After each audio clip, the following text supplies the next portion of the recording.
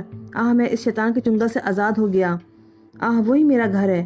وہ دیوانہ وار اپنے گھر کی جانب دوڑنے لگا۔ گھر کے دروازے پہ زنجیر لگی ہوئی تھی۔ میں جانتا تھا کہ ثریا اسے گھر میں نہیں ملے گی، لیکن اس کے احساس کی تکمیل کے لیے میں نے خاموشی ہی اختیار کر رکھی تھی۔ زنجیر کھل کر وہ دیوانہ وار اندر داخل ہو گیا اور زور زور سے بہن کو آواز دینے لگا۔ میں دروازے پہ ہی کھڑا ہوا تھا، کچھ لوگ آ گئے اس کی آوازیں سن کر۔ انہی میں سے ایک معمر بزرگ نے اندر داخل ہو کر اسے پکارا، اکرام اکرام آ گیا تو؟ کہاں غائب ہو گیا تھا دیوانے؟ کہاں چلا گیا تھا تو بہن کو چھوڑ کر؟ چچا ثریا کہاں ہے؟ ثریا کہاں ہے چچا؟ اکرام نے دیوانہ وار پوچھا اور معمر شخص کی گردن جھک گئی۔ اکرام پھر چیخا، چچا میں اسے آپ کے حوالے کر کے گیا تھا، کہاں چلی گئی وہ؟ کہاں ہے وہ؟ معمر شخص نے آہستہ سے کہا، مجھے افسوس ہے اکرام، ہم اس کی حفاظت نہیں کر سکے۔ کیا کہہ رہے ہیں آپ چچا؟ خدا کے لیے جلدی بتائیے مجھے، کیا ہوا؟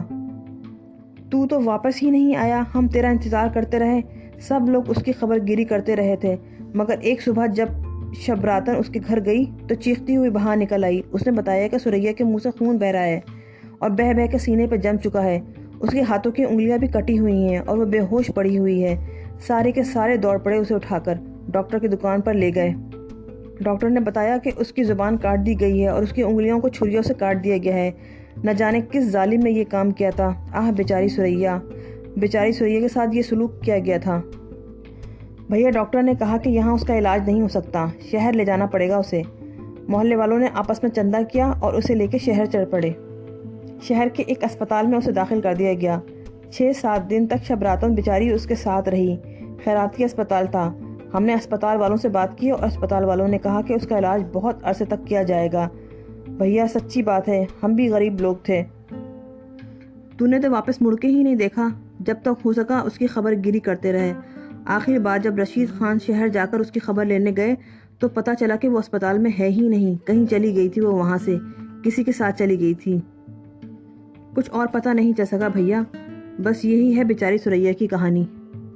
اکرام پھوٹ پھوٹ کر رونے لگا تھا، ایسا بلک بلک کر رو رہا تھا وہ کہ دیکھنے والوں کی آنکھوں سے بھی آنسو روا ہو گئے تھے۔ بہت سے لوگ سسکیاں لے رہے تھے اور میں خاموش ایک کونے میں کھڑا اسے دیکھ رہا تھا۔ بات کی کہانی میرے علم میں تھی اور میں اپنے آپ سے سوال کر رہا تھا کہ اب مجھے کیا کرنا چاہیے۔ میں سوچوں میں گم رہا اور اکرام دل کی بھڑاس نکالتا رہا۔ محلے والے ہمدردی ظاہر کر رہے تھے مگر اکرام کو قرار نہیں تھا۔ میں نے ان لوگوں سے کہا کہ وہ آرام کریں، میں اکرام کو سنبھال لوں گا، اور ایک ایک کر کے لوگ چلے گئے۔ اکرام سسکتا ہوا بولا، اس نے یہی دکھایا تھا مجھے مسعود بھیا، جو کچھ اس نے دکھایا تھا مجھے وہی سچ تھا۔ میری پیاری بہن، کیا ہو گیا اسے؟ وہ گونگی ہو گئی۔ مسعود بھیا اب میں کیا کروں؟ کیا اب بھی مجھے جینا چاہیے؟ جینا تو ہے تمہیں اکرام، کس کے لیے جیوں؟ کیا کروں جی کر؟ تو کیا خودکشی کرو گے؟ اب تو یہی کرنا چاہیے۔ اب تو توبہ کرو اکرام، توبہ کرو، خودکشی حرام ہے۔ پھر میں کیا کروں بھیا، بتاؤ میں کیا کروں؟ ثریا کو تلاش کرنا ہے تمہیں۔ کہاں تلاش کروں؟ میں اسے کیسے تلاش کروں؟ صبر کرو، اللہ سے روشنی طلب کرو، وہ سب کو روشنی دکھاتا ہے۔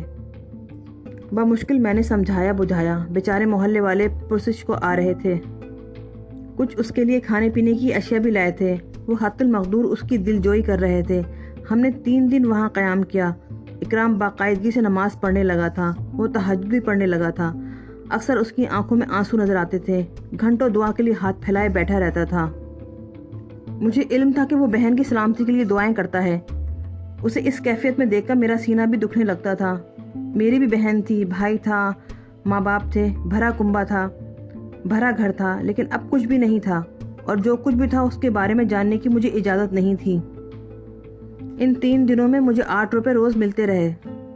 کھانے پینے کی اشیاء محلے والے بدستور لا دیتے تھے۔ یہ پیسے جمع ہو گئے۔ میں نے اکرام سے کہا، اکرام یہاں رکو گے یا میرے ساتھ چلو گے؟ مجھے اپنے ساتھ رکھو مسعود بھیا۔ ہاں، اس وقت جب تک تمہاری بہن تمہیں مل جائے، وہ مل جائے گی مسعود بھیا، انشاءاللہ، میں نے کہا اور وہ خوش ہو گیا۔ پھر بولا، آپ کہتے ہیں تو وہ ضرور مجھے مل جائے گی۔ ہم نے تیاریاں کی اور اس کے بعد میں نے خواجہ جانے کا فیصلہ کر لیا۔ سریا گنگا دھر کے پاس تھی، مجھے علم تھا، مگر میں نے مصلحتاً اکرام کو اس کے بارے میں نہیں بتایا تھا۔ خدا کرے وہ محفوظ ہو، وقت سے پہلے آس دلا کر اسے ہیجان میں مبتلا نہیں کرنا چاہتا تھا۔ خواجہ کے بارے میں سن کر اکرام نے پوچھا، خواجہ کس کام سے جا رہے ہیں مسعود بھیا؟ وہاں کچھ کام ہے، میں نے کہا اور وہ خاموش ہو گیا۔ بھوریا چرن کا پھر کوئی نشان نہیں ملا تھا اور مجھے کچھ اطمینان ہوا تھا، مگر جانتا تھا کہ وہ زندہ ہے اور وار کرنے سے نہیں چکے گا۔ میری وجہ سے اسے پھر ناکام ہونا پڑا تھا اور اس ناکامی نے اسے اور دیوانہ کر دیا ہوگا۔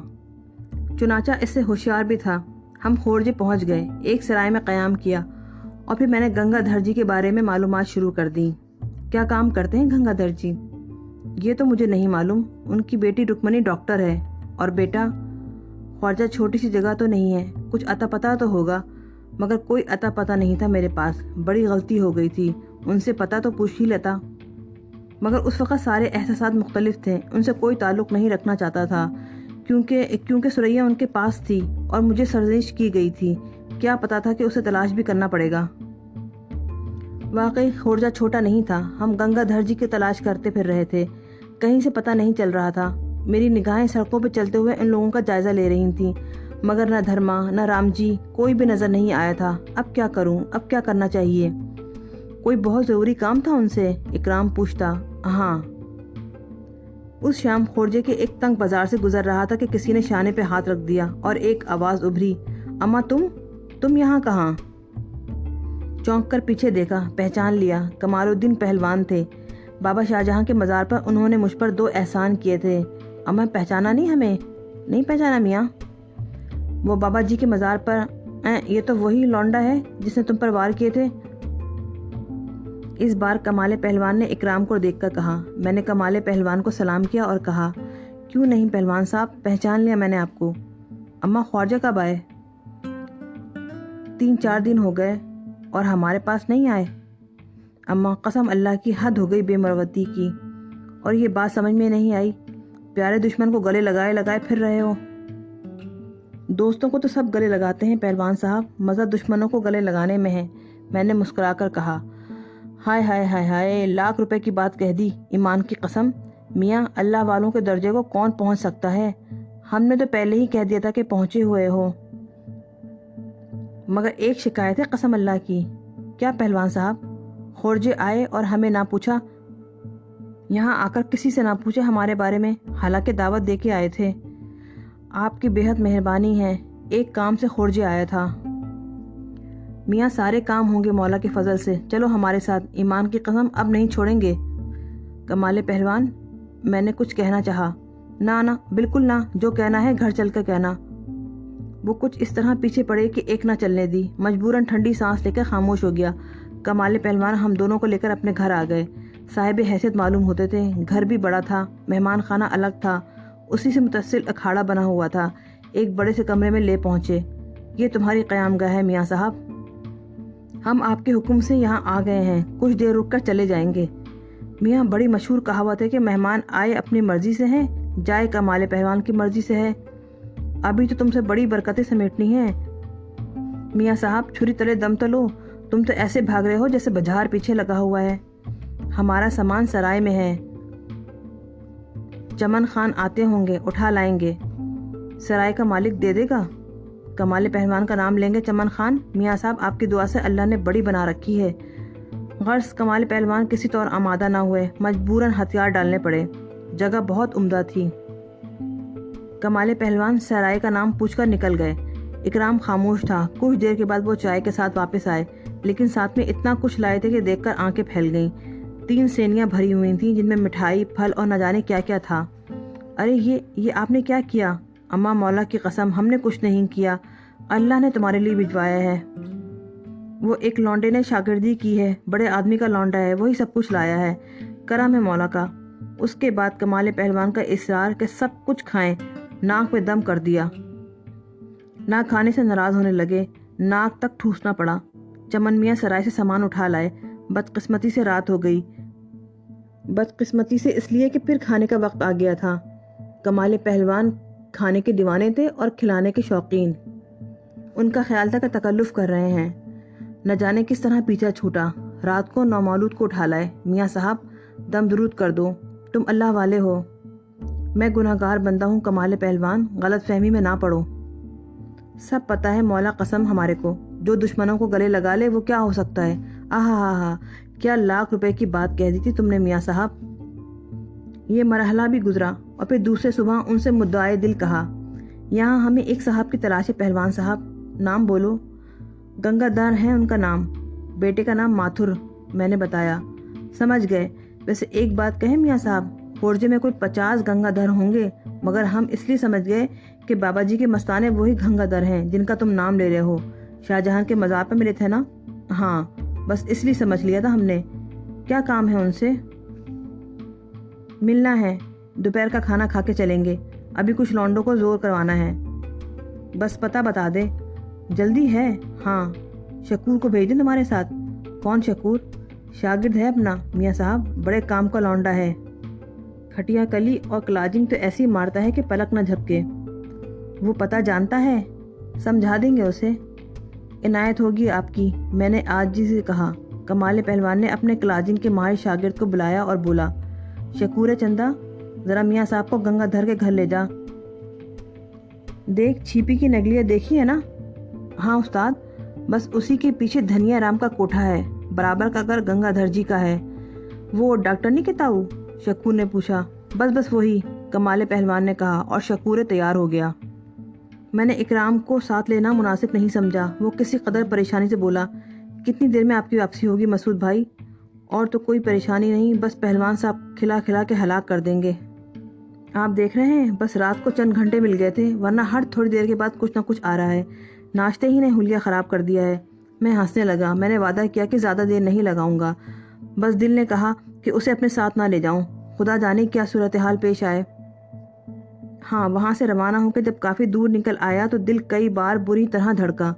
میں نے استغفار پڑھی، خود کو سمجھایا، دل کو سمجھایا، بیکار ہے، اسے دل میں بسانا بیکار ہے۔ میں انسان ہوں ہی کہاں، میں تو بس ایک گناہ ہوں۔